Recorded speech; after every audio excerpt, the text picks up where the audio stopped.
Mic. Sir, जो आप लोग ने अभी एपिसोड्स रिलीज किए हैं आप और राहुल गांधी जी ने, तो उसमें डिफेंस प्रोक्योरमेंट्स और डिफेंस डील की ओर इशारा हो रहा है। क्या किसी एक ऑर्गेनाइजेशन या एक बिजनेसमैन पर ये बात आके रुकती है या the bus stops elsewhere? We are talking about where does the butch stop? Buck and butch.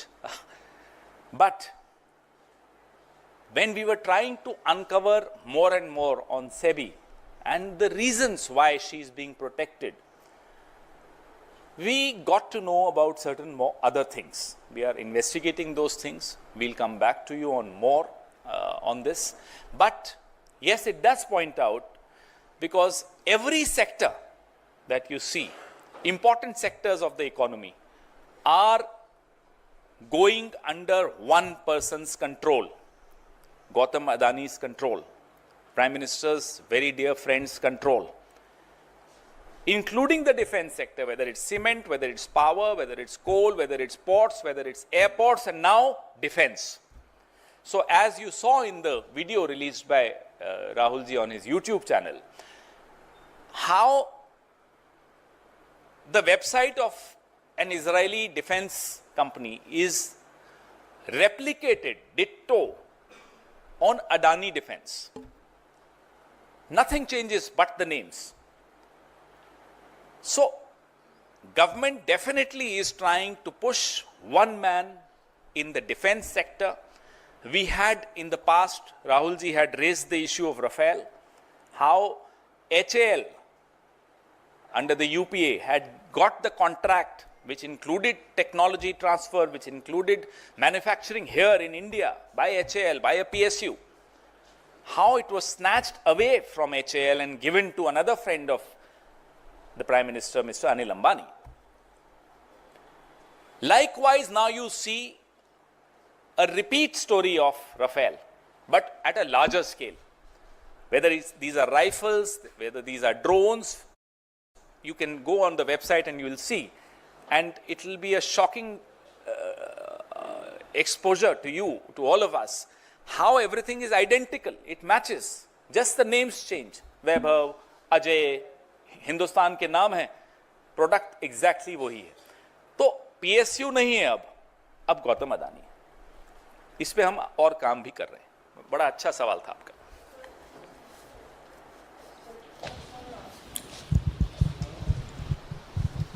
पवन जी, ये जो सीरीज है जिस पर आप आज भी चर्चा कर रहे हैं, ये एक तरफ है. दूसरी तरफ हिंडनबर्ग की रिपोर्ट पर जब पीएसी की बैठक में माधवी बुच को बुलाया गया था, वो वहां शामिल नहीं हुई और बीजेपी और कांग्रेस के नेता आपस में आमने सामने दिख रहे थे.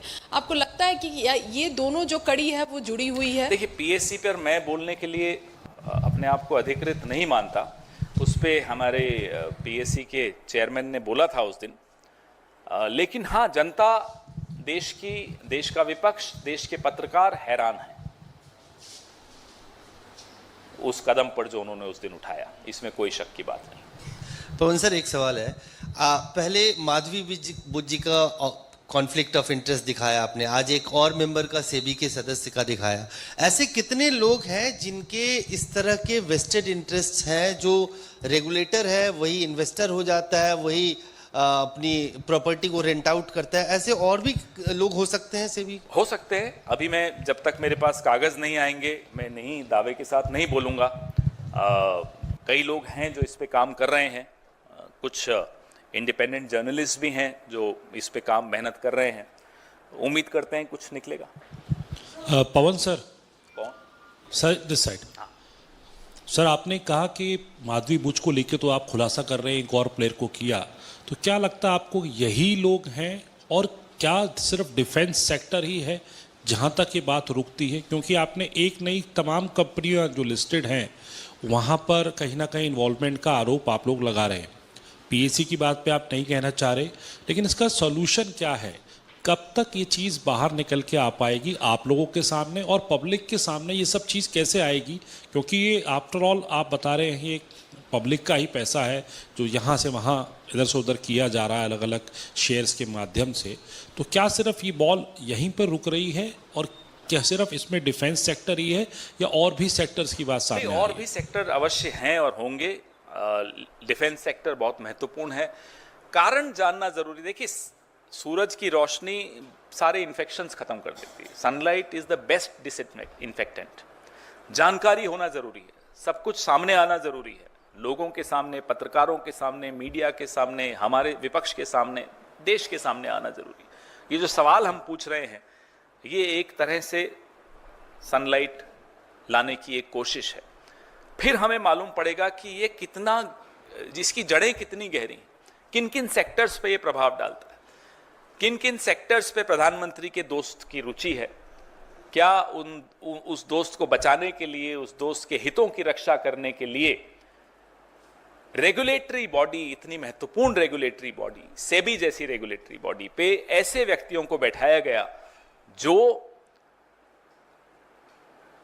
कॉम्प्रोमाइज्ड है। क्योंकि कॉम्प्रोमाइज है इसलिए वो आपकी हर बात मानेंगे। आप उन्हें हटाएंगे, न वो आपको गिरने देंगे। दोनों एक दूसरे को बचाते हुए दिख रहे हैं। जैसा कि आपने वीडियो में, कल वाले वीडियो में देखा राहुल जी के यूट्यूब पर, कि कमाल की बात यह है,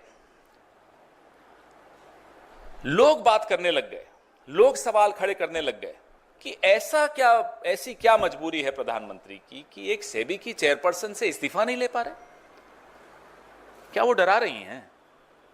डरा रही हैं तो किस बात से डरा रही होंगी? कोई तो कारण होगा डराने का।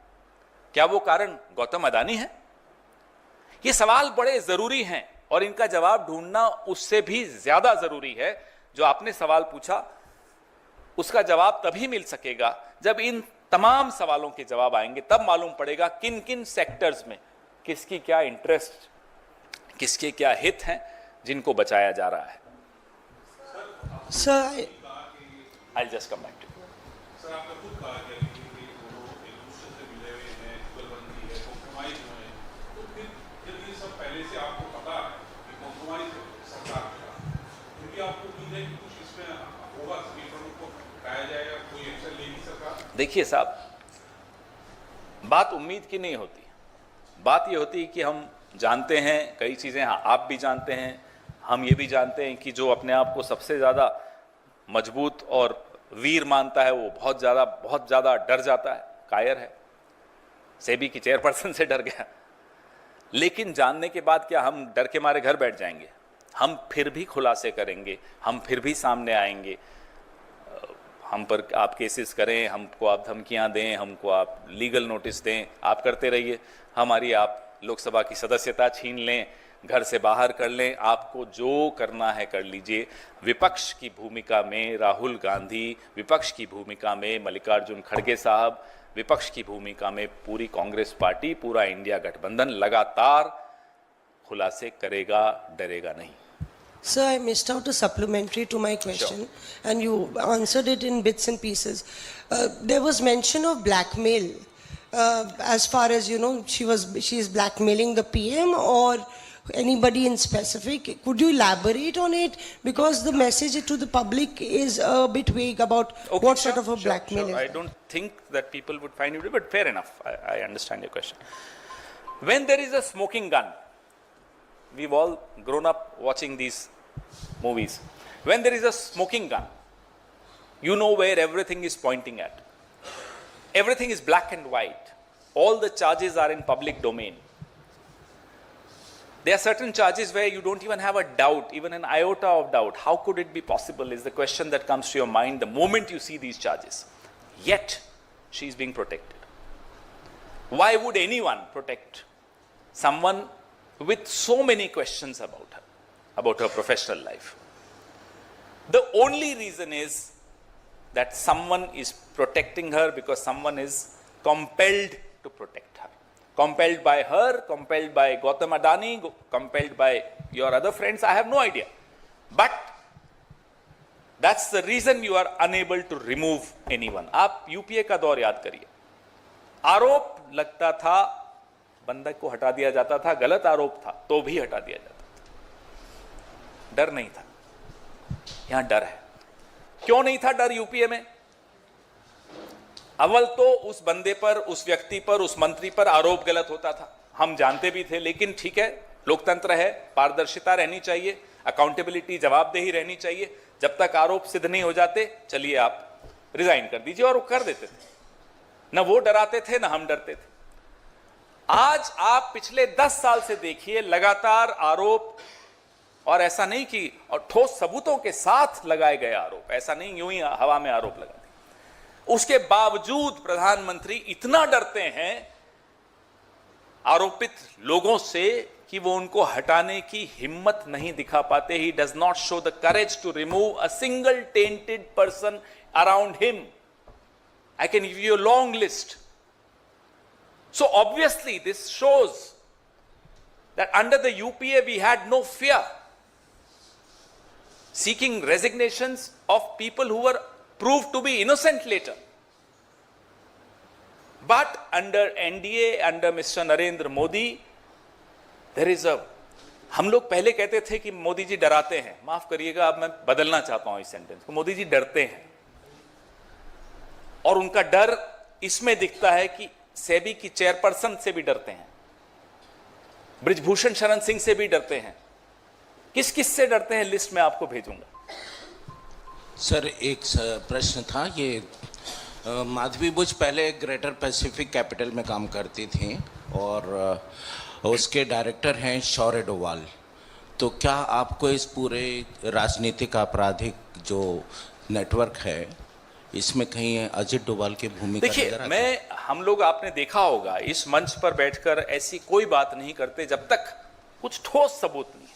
बातें चल रही हैं, कागज मिल रहे हैं, चर्चाएं हो रही हैं, इशारे हो रहे हैं, लेकिन इशारों पे आरोप नहीं लगाए जाते।